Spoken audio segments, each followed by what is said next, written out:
Hello, guys, and welcome to Talking Tea. I'm your host, Njenga, and I'm here again with Pamella Ndolo. Pamella Ndolo. And last week, we got a little bit into her story, how she began ministry, and we dwelt a little bit on children ministry because it still is, right? Still Still is is her passion, very much. children's ministry. Yeah. We talked quite a lot about that. So make sure you have your cup of tea and let's dive into today's episode. So, we touched a little bit on your ministry story and we'd like to get a hitch on what motivated you to join ministry and how was it when you started? Ministry in general or children ministry? Ministry in general now. Well, like I said, I found the people around me doing ministry. Those are my parents. But personally, joining ministry, I guess, while going to church, going through church, growing up in church, I found myself doing 1, 2, 3 there. But I cannot say that was like personal calling, because there is a point where I really felt like, man, I need to serve God. And so, well, throughout in life, I maybe joined praise and worship, or just something, just doing something in church. And so now, when the motivation to really dive into ministry, I think that came at a point where I can say I intentionally started my relationship with God. I'd say there is a point where I got saved, but then there is a point where you're like, man, I really need God. The desperate moment. The desperate moment. I can say desperation brought me to God. That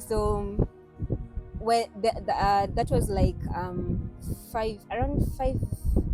4 to 5 years ago. Oh, wow. There was a point I felt defeated, and the feeling of defeat in my life, it is really, really bad.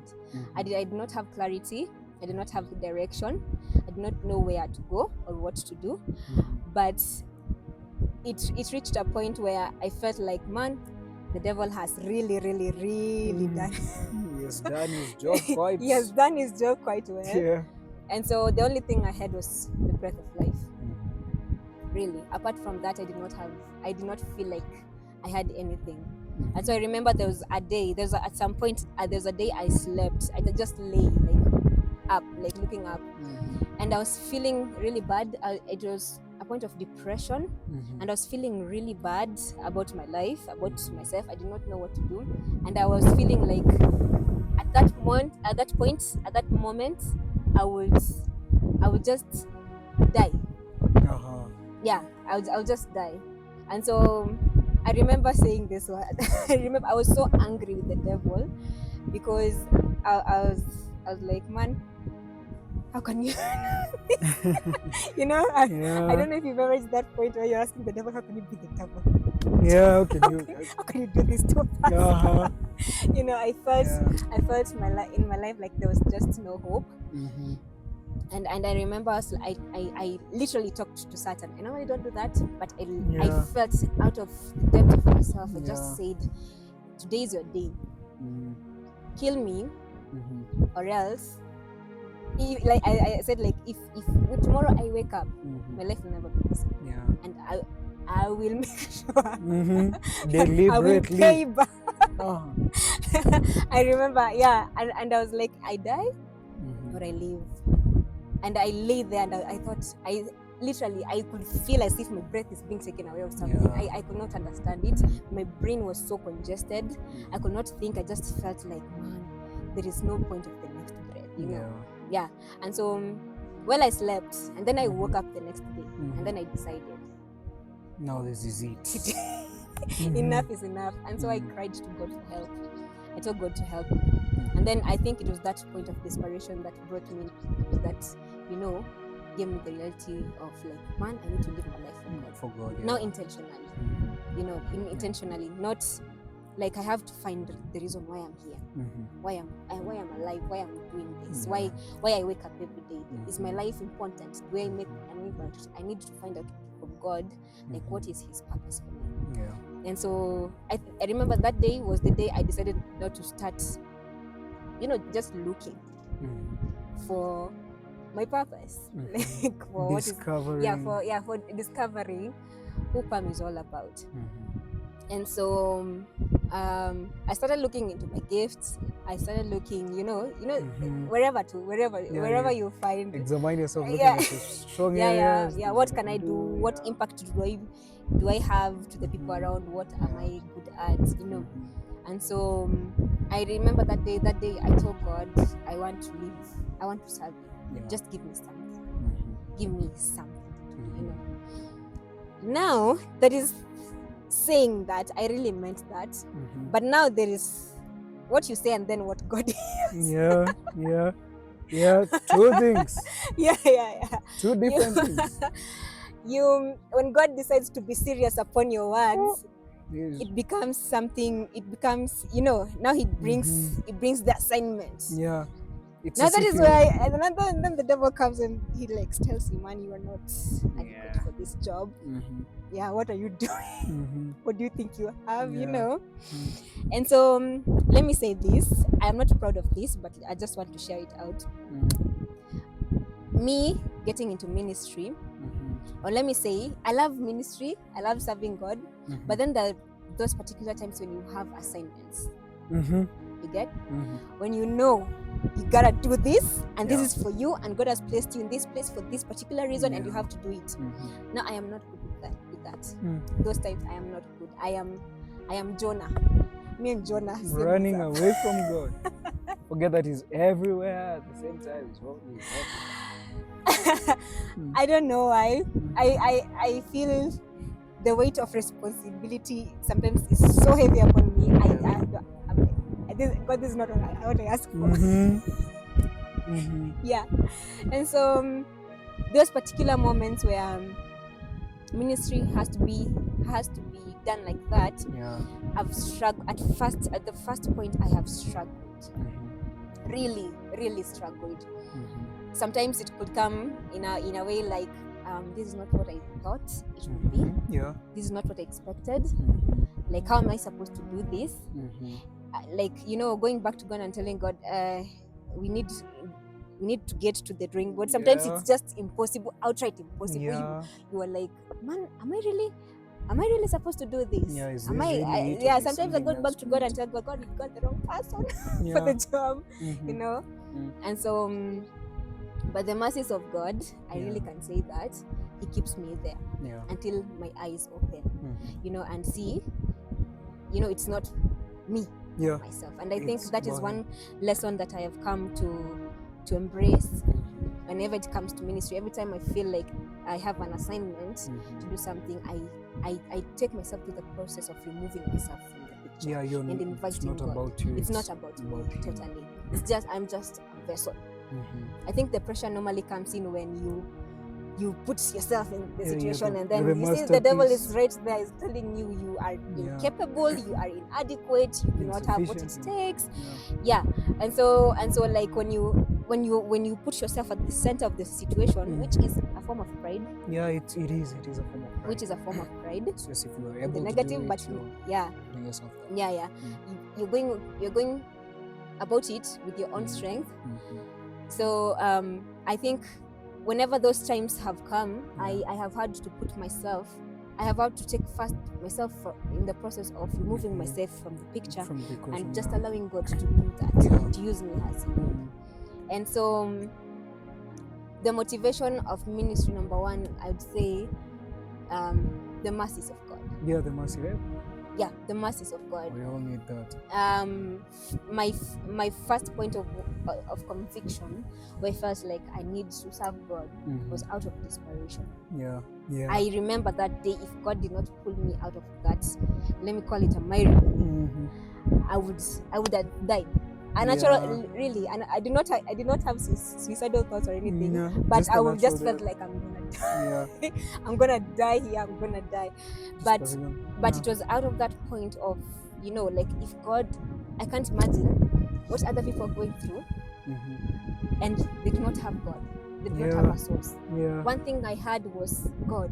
You know, I knew He was up there. He was somewhere. He was listening to. He was seeing me in that situation, and it only took for me to dial the 191 call and ask God for help. And so my number one motivation for ministry is the mercies of God. Yeah, like what He did for me. I want Him to use. I would like Him to use me to do that for another person. Yeah. And if I can share my story and say like, yo, you're here. I understand what you're dealing with, but then there is help. Yeah. There is always help. That is, you know, that is that. That is what I would like. You know, it makes you feel like you can give hope to somebody, you know, because you have a testimony of what the Lord did for you. Something you went through and that is my first motivation. Now getting into ministry, I think the help of God. Yeah, because God's gotta be present. Yeah, the help of God. The help of God through the assignment, through whatever He's asking you to do. I noticed you just have to obey. Yeah. You just have to obey. It is He gives a major requirement. It is a major requirement. And then He helps you. You know. Now the thought of knowing that, you know, God is here with me. Yeah. He's gonna take me through. He's sending me, but He is not going to leave me to be. He's not just sending you out and just leaving you on your own there, just figure things out. No. He's present. Yeah. So him being present in the assignment, in the that's in the process of fulfilling His will. Is really a major encouragement. Yeah. It is like you feel you know, like I'm not alone. I do not have to do it. It's not by might, not by power, but by the Spirit of God. And the Spirit of God lives in me. Yeah. That is a very so like whatever it is He's asking from me, I will do it. I'll be able to do it. Yeah. And so maybe thirdly is the reward. Yeah, the reward. Yeah. The reward. Now the reward in this sense, what you get to see God doing. Accomplishing. First hand, you know, front row seats. Yeah. Like you get to see like, God is doing this in this person's life, and you know, I was privileged to be a part of that. It is nice. Yeah. It is a nice feeling. And apart from that, thinking God is supposed to reward you in heaven. Yeah. You know, the Bible says that our labor in the Lord is not in vain. You know.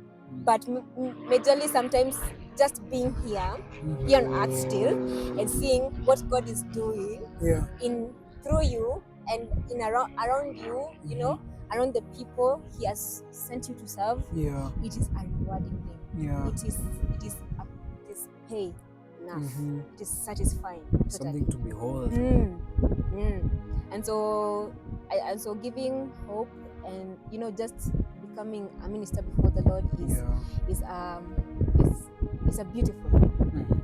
It's a beautiful thing. It's like seeing grass all dried up, and then there is manyunyu, you know, the rains, and then all of a sudden the next day you wake up and then you find it's green. It's green and it is starting a very to grow. beautiful thing. Yeah. Hey, it's something. Wow. Wow.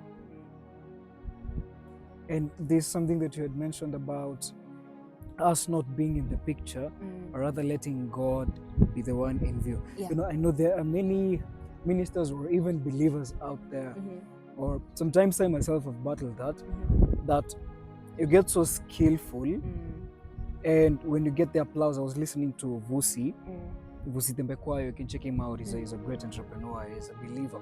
He was saying that initially in like his first 20 years or something like that, what was always in view is the applause. As an orator, what he had defined as success is when he's done with his keynote and people are all standing ovation, clapping. But what he was sharing is what that does is it makes you see more of yourself than more of your maker. And people battle with that. And how is it usually a struggle, and how can one come out of that? It is very much a struggle because as human beings, I can say this is a problem with all human beings. Yeah, it is. When you are told get me that spoon. It's not about the spoon, it's about you. Yeah. So I am supposed to stand up, just walk and get you that spoon. Get you that spoon. We don't concentrate on the getting the spoon. We concentrate on me literally standing, Yeah. And so maybe that is the lighter form of it, but it is a real struggle because number one, we are self-centered people. Yeah, naturally. In our own sinful nature, we are prone to being self-centered. It is I. It is about me. Even if you tell people, no, glory to God, at the back of your mind, I did it. you know, and that is really bad, because especially in ministry, because that can do a lot of damage. Either it can raise your level of pride very high, or give you a lot of pressure, so that you go about the task fully under pressure. Because you have put the burden on yourself. You're the one that is putting the burden on yourself. It's not initially there. And so it's not initially there, but removing yourself out of the picture, especially mentally. I think this is something I've had to deal with. It is really. There's a time a friend of mine, my former classmate actually, he had a rally. Do you call it a rally? And so he was merging up with another church, which provided a street worship kind of thing. This track, the stage that has stage. It's a trailer. It's a trailer. It's loaded with equipment. You set it up as a stage, and then when you're done, you just fold it back. That track. That track. And it was a big deal. It was nice. It was like, oh my goodness. And so I remember it was on a Friday, Saturday, and Sunday. And that Sunday I was not supposed to go back to my church, because we already, he actually had already talked to the pastor to release me to come for the 3-day ministry. And so we went. The first day we were in the, what is the name of the track? Call it the track. The track. You get the track. So the first day we were there, and so I started feeling that urge of showing what I can do. Woman of God takes on the garment of woman of God, and to show people that she is there. Not just but I am there, very much anointed. People make way. The woman of God. Get out. Security. Bodyguards. Really, I started feeling that urge. I don't know where it comes from. I don't know where the devil comes back in the end and whispers. Just seasons the moment. It is the moment to shine. The moment. Show them what you got, girl. Oh man. So I remember being there. That day, I started battling with that, because I knew this. That's I knew this. I was not doing anything that was glorifying God. I was singing worship songs, lifting up my hands and everything, but I knew from the depth, this was so very much clear to me. I was not glorifying God. I was showing off. I was showing off. Now that's the first day I did not take the mic. I stood at the backup. I decided let the others do that, because I was struggling with this thing. I was really struggling with it. It was I knew, the urge to show, and then there's the Holy Spirit speaking to you, and you're like, what are you doing? What exactly are you doing? Relax. And so I was like, I cannot stand here and show myself. Or else I bishop by you never know where the devil. So I decided to go at the back. And so we finished.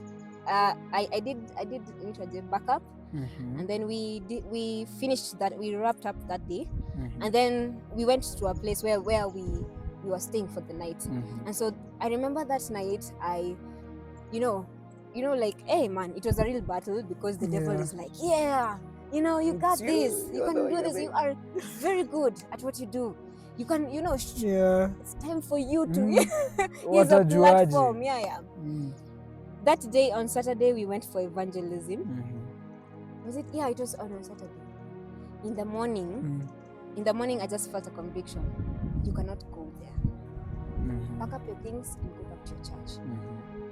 I was like, yeah, that is exactly what I'm doing. Yeah, but Because kind of gets hard. it is either I obey and leave, Mhm. or I go and glorify myself. Yeah. Of course, you lift you up yourself. Mhm. The Lord pulls you down. He humbles you, And and he knows how to do we are that. not going against God. Yeah. not You don't wanna not fight right, that battle. not right now when you have Yeah. not ever anyway. Mhm. So that morning, the feeling was so intense. Mhm. The feeling of having the spotlight. Yeah, it's all on you. Yeah. And so I